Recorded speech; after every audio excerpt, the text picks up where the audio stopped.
Hola, ¿qué tal mis amados hermanos? Estamos ya aquí en este domingo 19 de diciembre, 19, 20, 21, 22, 23, 24, ya estamos cerca de la cena de Navidad, ¿verdad? Ya pusieron a descongelar el pavo, hermana. Qué rico, qué rico. Bueno, más allá de pavo y reuniones familiares, pues lo más importante que todos bien sabemos, especialmente aquellos que entendemos que las escrituras es lo más importante para nosotros, pues el centro de la Navidad pues es Cristo, no es ni siquiera la reunión que tenemos, que qué bueno que la tengamos, qué bueno, qué alegría que podamos tener eso, pero el centro de todo es Cristo y solamente Cristo, ¿verdad? Así es que lo veíamos la semana pasada, si hay situaciones que le están entristeciendo, no lo permita, porque a fin de cuentas el centro de todo es Dios y solamente Dios. Bueno, hoy estaremos precisamente hablando de sentimientos en la Navidad. ¿Por qué? Porque a Dios le importan nuestros sentimientos. Los sentimientos son importantes porque, bueno, a Dios le importa lo que sentimos, pero Él sabe que cuando hay ciertos sentimientos, hacemos las cosas o dejamos de hacer las cosas que debemos. Por ejemplo, el miedo nos induce a paralizarnos o a salir huyendo. ¿Estamos de acuerdo? ¿Sí? Perdón. El enojo, pues el enojo nos hace evadir muchas cosas, nuestra responsabilidad, evadir a otras personas cuando estamos enojados con ellos, ¿verdad? La decepción, el sentimiento de decepción, pues aislarnos. Estoy decepcionado, ya no quiero nada con eso. Me pasó esto en la iglesia, estoy decepcionado, ya no quiero nada con la iglesia, no con ninguna. No, no es por ahí, no es por ahí. El dolor que nos induce a hacer, pues a defendernos hasta de aquello que trata de ayudarnos, ¿verdad? Aquellos que tratan de ayudarnos. La amargura, ¡ay! La amargura, pues cuando tenemos amargura, pues nos induce a que todo nos parezca mal, todo, todo, todo, todo. La envidia, la envidia nos induce a criticar con saña a quien tiene lo que nosotros creemos que merecemos. Por ejemplo, piense bien en Herodes. Ya, estamos en la Navidad, ¿verdad? Estamos hablando de la Navidad. Herodes tenía riquezas, tenía poder, tenía lo que quería, ¿verdad? Pero ambicionaba algo más.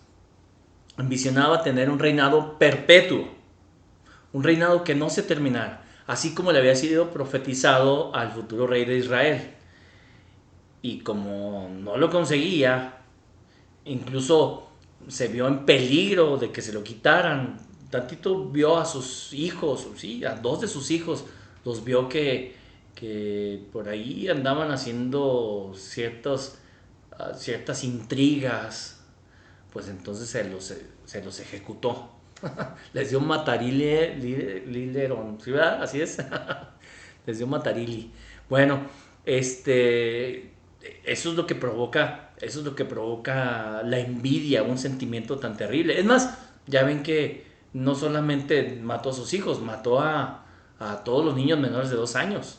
Terrible, ni siquiera vamos a decirlo nefasto. Qué oscuro estuvo eso. Cuánta maldad no hubo eso, de tal forma que las tinieblas lo cubrieron. ¿Por qué? Por un sentimiento. Los sentimientos son importantes. Por ejemplo, vemos en las escrituras que algunas personas que tuvieron un sentimiento de asombro de algo tan majestuoso como el que les aparecieron los ángeles, pues los llevó a arrodillarse. Isaías, los pastores, ¿sí? Por ejemplo, en el camino de Maús, esos discípulos que iban en el camino y que iban con Jesús sin que pudieran entender que era Él porque sus ojos fueron velados, ellos llegan a decir, no sentíamos que nuestro corazón ardía y cuántas cosas no hicieron después. ¿Sí? La alegría, el gozo nos induce a cantar, a contagiar a otros de júbilo. La paz de Dios, y a disfrutar de lo que Él nos da. Bueno, por eso es que hoy vamos a ver 5 respuestas, escúchalo bien, 5 respuestas para imitar de los protagonistas de la Navidad. Yo no sé si alcancemos a ver esas 5 respuestas. Espero ser rápido. Hoy vamos a leer mucho y no porque a mí me guste leer, leer, leer y sino porque creo que es necesario adentrarnos en las historias. Vamos a historiar el día de hoy. Vamos a ver estas 5 historias y 5 personajes. Bueno, fueron más, porque los pastores es un personaje, pero en realidad no era uno, eran varios. Pero vamos a ver a 5 tipos de personajes que encontramos aquí en las escrituras. Cuál fue su respuesta, cuáles fueron sus sentimientos, qué es lo que había alrededor. Todo eso es importante. Vamos a orar. Padre, gracias, Señor, por esta meditación que tú nos permites tener de tu palabra, Señor. Adentrarnos en ella, descubrir lo que vivieron esos hombres y mujeres que tú tocaste de una manera especial, para entender cómo es que nos quieres tocar a nosotros el día de hoy y cuál debe ser nuestra respuesta, a qué nos quieres llevar, a qué nos quieres conducir. Seguro no es a salir igual que como entramos a este lugar. Así es que, Padre, permítenos ser edificados a través de tu palabra, en Cristo Jesús. Amén, amén. Bueno, ¿qué les parece si vamos a Lucas capítulo 1, versículos 26 al 38? Vamos a ver la respuesta de María. María, ¿quién era María? Era una jovencita. ¿Qué edad tendría? Unos 13, 14 años, a lo mucho 15 años. ¡Ay, Dios! Pensar en María es pensar en mi hija Laila, tiene 13 años, ¿sí? 13 años, ya casada, imagínense. ¡Ay, Dios! Bueno, los que son papás de adolescentes saben lo que siento en este momento, ¿verdad? Bueno, culturalmente era la edad en que se casaban las muchachitas. Pero sucede que ya estaba desposada esta jovencita, es decir, ya estaba comprometida para matrimonio, que en realidad ya es un matrimonio y tenía todas las obligaciones de un matrimonio, excepto aquello que tenía que ver con la intimidad.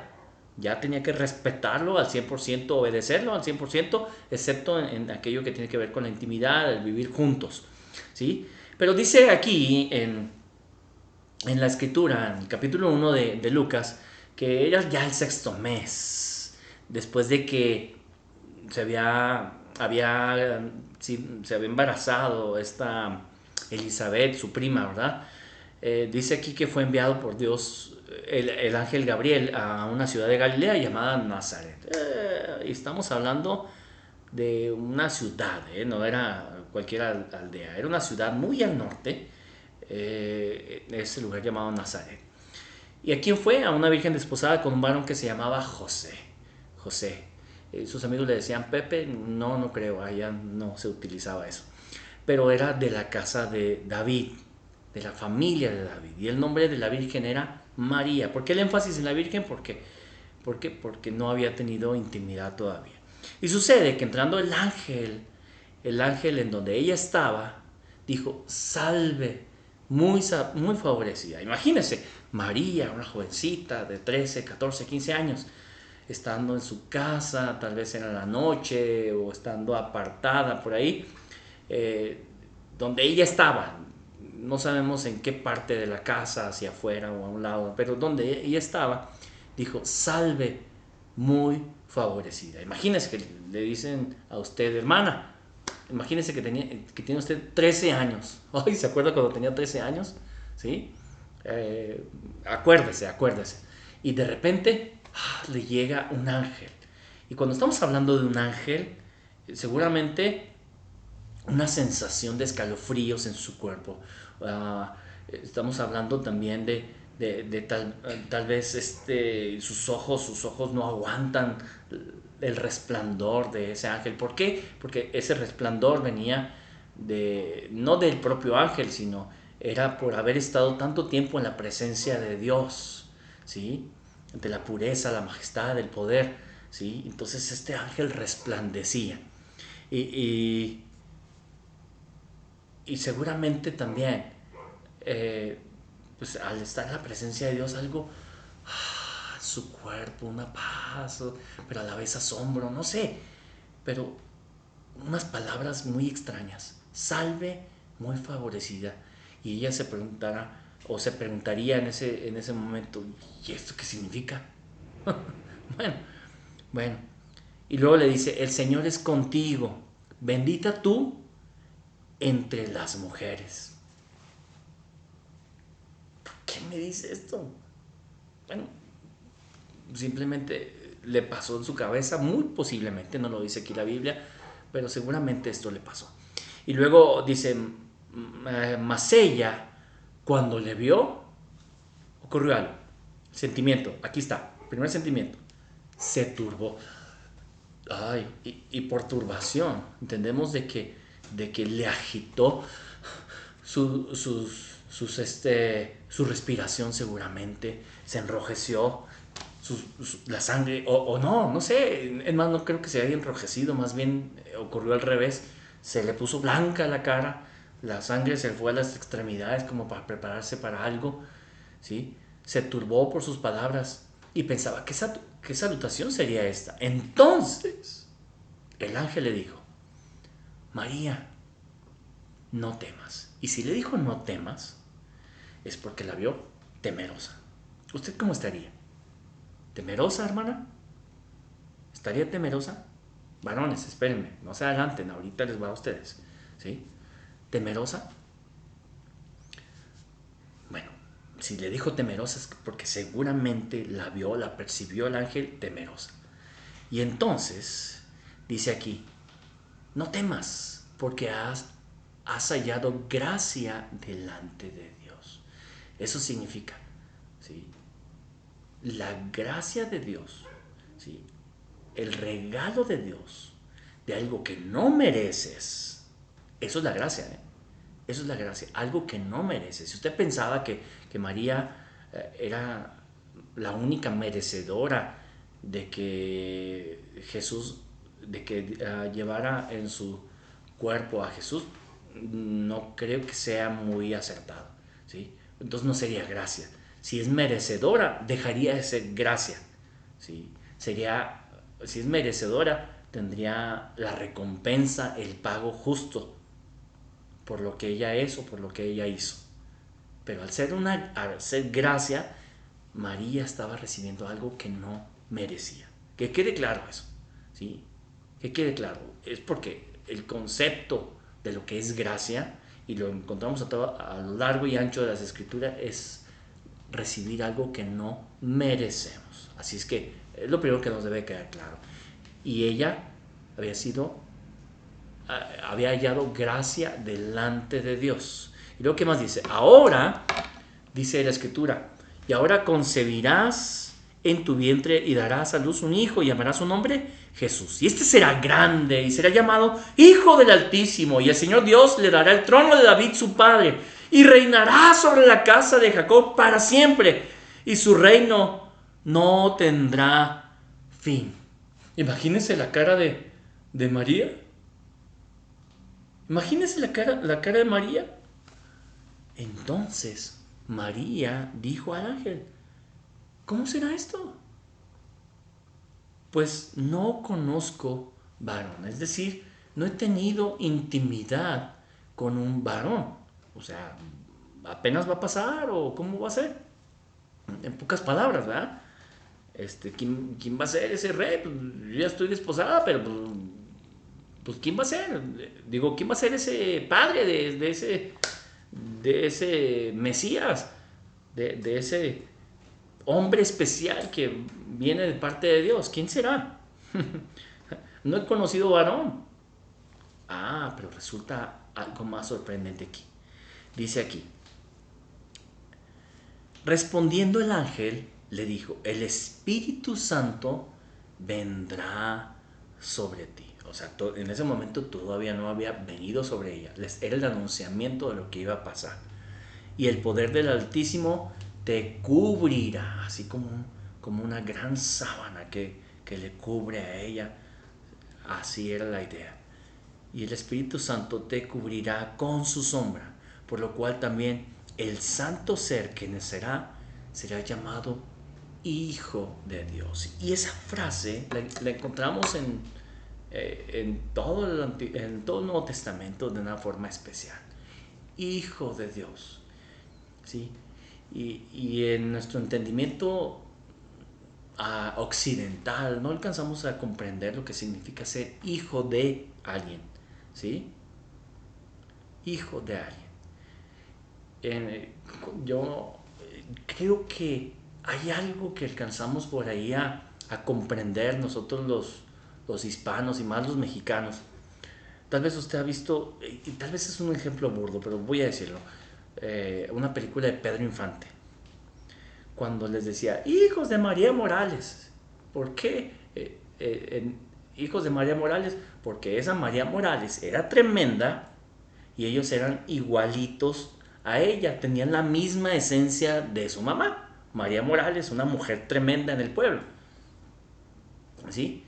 La esencia de su mamá estaba en ellos. ¿Sí? Y esa es la idea de lo que encontramos en las escrituras.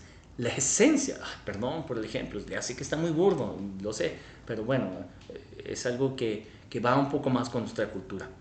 La esencia, la esencia de Dios, ¿sí? Esa inmutabilidad, ese poder, esa soberanía, en realidad era demasiado lo que contenía una frase como esta, el Hijo de Dios, porque la esencia de Dios mismo estaba en él. Y ustedes recuerdan a Juan, cuando describe en Juan 1.1, en el principio era el verbo, y el verbo era con Dios, y el verbo era Dios. ¿Sí? Esta esencia es única y exclusiva para el Hijo. ¿Sí? El Hijo, que era Dios. Y entonces, eso se le decía ahora a María. Imagínense cómo latía su corazón en ese momento. Y para prueba de lo que ella debía, que la calmaría a ella, la prueba era, y he aquí tu parienta Elizabeth, ella también ha concebido hijo en su vejez, ¿sí? Tu parienta, si era su prima, su tía, o su, o su o una familiar, de qué tipo, no lo sabemos, no lo sabemos. Lo cierto es que era pariente de ella. Y ella también ha concebido hijo en su vejez. ¿En qué casos vemos eso? Bueno, en especial, y muy en especial en Sara. ¿Recuerda? Sara, que tendría alrededor de unos 70 años, ya había perdido incluso la costumbre de las mujeres, es decir, ya le había llegado la menopausia, y el ángel, bueno, una teofanía, tiene un ángel que se aparece delante de ella y le dice que iba a tener un hijo, y ella se ríe, pues, ¿cómo es posible? Pues esto es imposible, y jajaja, le da risa. Ah, y por cierto, es reprendida por eso, ¿verdad? Bueno, lo mismo le había pasado aquí a su parienta Elizabeth. Y ella era ya el sexto mes para ella, a la que llamaban estéril. Y particularmente en un contexto como el de aquellos tiempos, en lo cual si no tenía hijos es que tenía una especie de maldición, o había pecado, o era mal vista una mujer que no podía tener hijos. Entonces María dijo, aquí está algo que me encanta, la respuesta a un evento tan especial, tan sobrenatural. Entonces María dijo, he aquí la sierva del Señor. O sea, yo estaba diciendo María, o sea, aquí estoy, soy tu sierva. Y un siervo, ¿qué es lo que hace un siervo? Hace lo que su amo le diga. La sierva del Señor, hágase conmigo conforme a tu palabra. Y el ángel se fue de su presencia. Pero quiero que repita usted ahí conmigo en donde está. ¿Sí? Todos juntos, esta frase. Hágase conmigo conforme a tu palabra. ¿Lo quiere repetir conmigo? Va otra vez esa frase. Hágase conmigo conforme a tu palabra. Esa frase es muy importante. Es una frase muy peligrosa. ¿Por qué es peligrosa? Digo, peligrosa contra la maldad, no contra nosotros. ¿Sí? Porque cuando usted y yo hacemos una oración de ese tipo, estamos cediéndole el control a Dios. Y cuando le cedemos el control a Dios, pasan cosas espectaculares. Hace cosas hermosas. ¿Qué es lo que tienes en tus manos? le dijo a Moisés, pues una vara, a ver, tírala. Y se convirtió en serpiente. Era una simple vara de pastor, pero se convirtió en una serpiente, la cual tomó y se volvió a convertir en vara. Y cuando lo hizo frente a Faraón, esa vara se convirtió otra vez en serpiente. Y los brujos que estaban ahí con Faraón también hicieron lo mismo, pretendieron imitar el poder de Dios, pero la serpiente de Moisés, la vara de Moisés, se comió a las demás. ¿Sí? ¿Qué es lo que tenemos en nuestras manos? Nuestra vida es lo único que tenemos. Entreguémoselo a Dios. Es lo mejor que le podemos dar. Nuestro dinero. Nuestro dinero, no le interesa nuestro dinero. Aunque nos dice que diezmemos, que ofrendemos, pero honestamente el principal beneficiado, los principales beneficiados somos nosotros. Somos nosotros. Y de hecho con eso y con muchas otras cosas le decimos a Dios, Señor, tú tienes el control, tú tienes el poder. No hay nada mejor que decirle a Dios, hágase conmigo conforme a tu palabra. No hay nada mejor. Esa es la mejor respuesta que podemos dar. Otra respuesta que a mí me encanta es la respuesta de José. La respuesta de José. En Mateo capítulo 1, versículos 18 al 25. Dice la escritura, el nacimiento de Jesucristo fue así. Estando desposada María, su madre, con José, lo que ya habíamos dicho, antes de que se juntasen, es decir, antes que tuviesen ya la boda y estuviesen juntos íntimamente, es importante destacar esto. ¿Por qué? Porque fue una concepción virginal, ¿sí? Por el Espíritu Santo. Entonces dice, antes que se juntasen, se halló que había concebido del Espíritu Santo. José, su marido, en pocas palabras, ya sabía José. Ya sabía. José, su marido, como era justo y no quería infamarla, ¿sí? Quiso dejarla secretamente. ¿Qué sintió en su corazón cuando lo supo? Aquí algo pasó, obviamente algo pasó. ¿Qué serían algunos soldados? Porque mugres soldados eran reteabuzones, soldados romanos agarraban lo que les daba la gana. ¿Por qué? Porque podían, ¿sí? Si tenían ganas de comer, llegaban a una casa y agarraban lo que hubiera en esa casa. Y si tenían lujuria, incluso abusaban de quien podían. Y como ellos podían hacer lo que querían, pues ustedes saben, mujeres casadas, solteras y pobrecitos, ¿no? La cuestión aquí es que José no entendía, algo pasó. Eh, Él no quería infamarla, es decir, no quería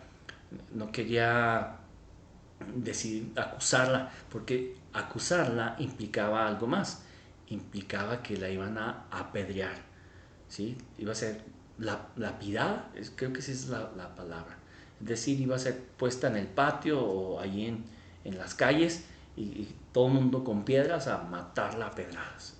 De eso se trataba. Y él no quería infamarla, quiso dejarla secretamente. Y pensándole en esto, ¿sí? Pensando él en esto, ya lo tenía en su corazón, porque no quería que muriera. Voy a dejarla, yo me voy, tal vez iré a Belén, a mi tierra, o voy más al norte, voy a otro lugar, algún otro lugar, pues me casaré, habrá alguien que sí me quiera, no sé. Los sentimientos estaban a flor de piel. Pobrecito José, ¿no? Pobre José.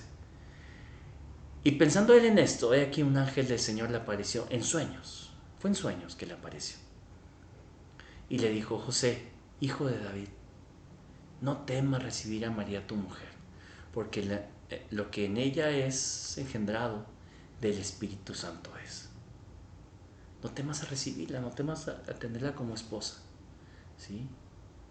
El Espíritu Santo ha descendido sobre ella y ha concebido.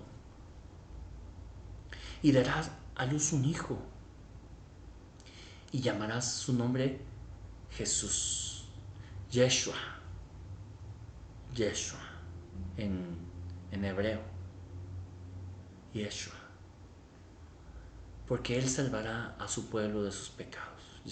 que significa Salvador o Dios salva.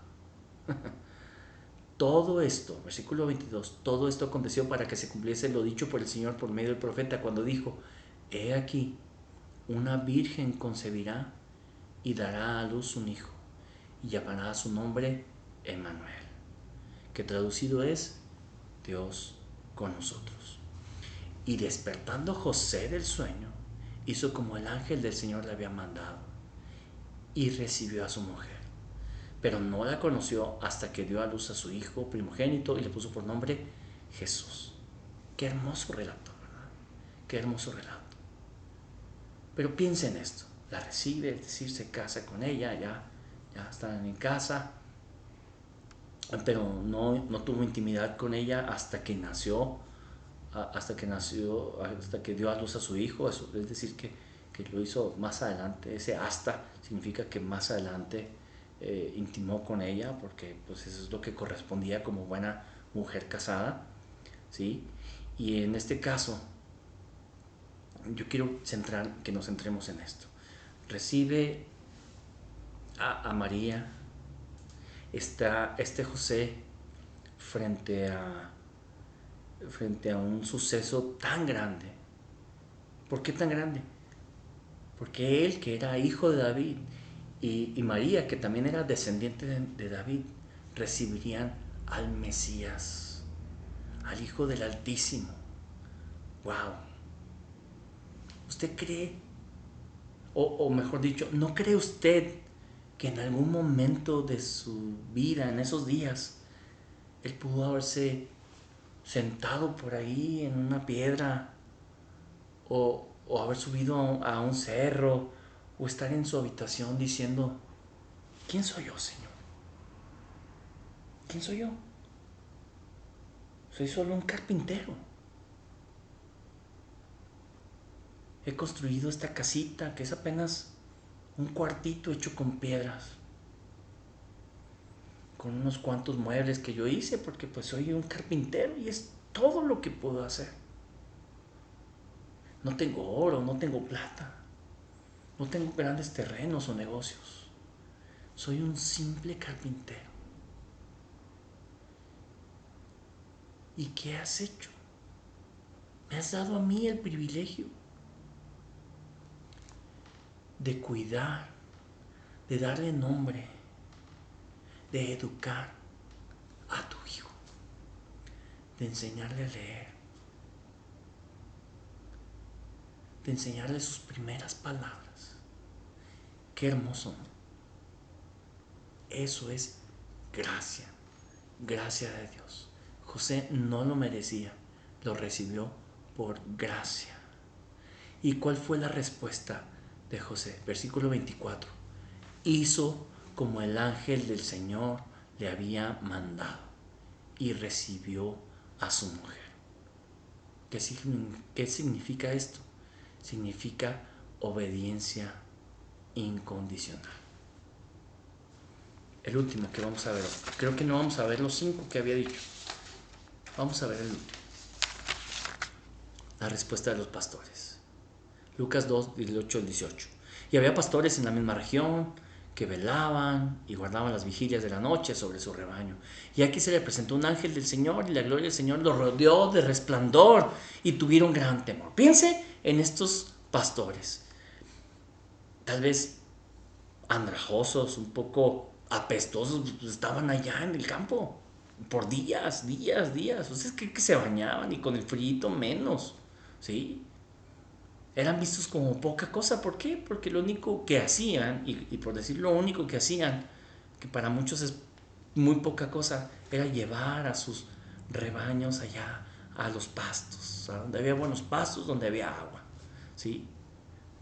Es lo que les tocaba hacer, y tenían que estar al pendiente, no se podían dormir, porque si se dormían, podía llegar alguna fiera a atacar a sus ovejas, y tenían que dar cuentas de eso. Por eso tenían que estar despiertos. Tal vez se juntaban varios y se turnaban, eso sí era posible. Algunos dormían un rato, otros dormían otro. Por eso se juntaban varios pastores, ¿sí? Con sus ovejas, y cada quien distinguía a sus ovejas. La cuestión La cuestión es que estaban estos hombres en ese lugar apartado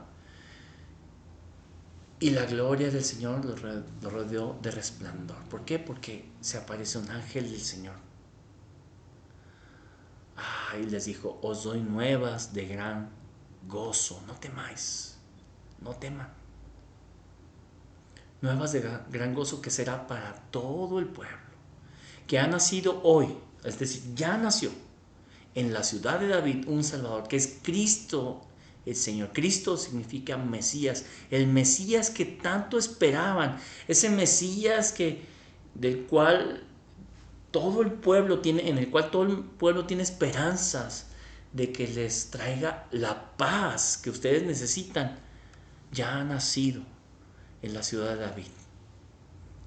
Y esto será por señal: hallaréis al niño envuelto en pañales, acostado en un pesebre. ¿Qué señal es esa? ¿En un pesebre? ¿En el lugar donde comen las vacas? ¿El Mesías, el que tanto hemos esperado? ¿Qué señal es esa? Y repentinamente apareció con el ángel una multitud de las huestes celestiales, dice la Escritura, que alababan a Dios y decían, imagínense las voces angelicales cantando: gloria a Dios en las alturas y en la tierra paz, buena voluntad para con los hombres. Qué hermoso coro de ángeles cantaban esas palabras. Sucedió que cuando los ángeles se fueron de ellos al cielo, los pastores se dijeron unos a otros: pasemos pues a Belén y veamos cómo esto que ha sucedido y que el Señor nos ha manifestado. Y vinieron pues apresuradamente, fueron corriendo. Sabes que tú te quedas aquí a cuidar todas las ovejas, yo no sé cómo le haces, o no sé, algo hicieron, pero bajaron apresuradamente y hallaron a María y a José y al niño acostado en el pesebre. Y al verlo, dieron a conocer lo que se les había dicho acerca del niño. Y todos los que oyeron se maravillaron de lo que los pastores les decían. ¿Cuál fue la respuesta? Otra vez. ¿Cuál fue la respuesta? Y al verlo, dieron a conocer lo que se les había dicho acerca del niño. Es decir, proclamaron con alegría. Podemos seguir hablando de Simeón, quien era un anciano que esperó por mucho tiempo al Mesías, un hombre lleno del Espíritu Santo, y que cuando conoció al Mesías, ahí en Lucas 2:25, cuando lo conoció, dicen las Escrituras que él lo tomó en sus brazos y bendijo a Dios. Y bendijo también a sus padres, ese Simeón, ¿sí? Pocas palabras, bendijo a quien debía bendecir, empezando por Dios. Y Ana, ¿qué podemos decir de Ana, la profetisa? Una mujer anciana que ya tenía 84 años de viuda, duró casada 9 años, estábamos hablando de 91 años por lo menos de que se había casado. Y póngale otros 12, 13 años de que la edad que tenía de cuando se casó, tal vez ya tenía en ese momento histórico 103, 104 años, no sabemos exactamente, pero por ahí va, ¿sí? Una mujer hermosa para Dios, una mujer que daba gracias a Dios cuando conoció a ese niñito, al Mesías, cuando le conoció, dio gracias a Dios, tuvo una actitud de acción de gracias con la que bendijo a otros que estaban ahí. La pregunta aquí es, ¿cuál será su respuesta ante la venida de Dios? ¿Cuál es su respuesta ante la obra de Dios? ¿Sí? Porque la paz que estaba en el pesebre no era simplemente la paz por un niño. Ese niño creció, fue levantado en una cruz al llegar a su madurez y ahí compró nuestra paz. El precio de nuestra paz fue sobre él, su sacrificio. Yo le pregunto, ¿cuál será su respuesta? ¿Cuál será su respuesta? No nos podemos quedar callados. No nos podemos quedar callados. Tiene que haber una respuesta ante esa venida de Cristo, de cuando vino y en especial de cuando vino a nuestras vidas. Y algo mejor, porque ese Jesús que nació en Belén volverá. Con voz de mando, con trompeta de Dios descenderá del cielo. Así es. Y esperamos su venida. Maranata. Ven, Señor Jesús, ven, ven. ¿Cuál será su respuesta? Cierre sus ojos y oremos. Gracias, Dios, por tu Hijo Jesús, a quien enviaste, dejando su trono de gloria para venir humildemente a nacer en Belén. Y no solo eso, vivió humildemente. Y no solo eso, se humilló a sí mismo por nosotros, para darnos vida. Gracias, Señor, por tu Hijo Jesús. En Cristo Jesús. Amén. Amén. Dios les bendiga.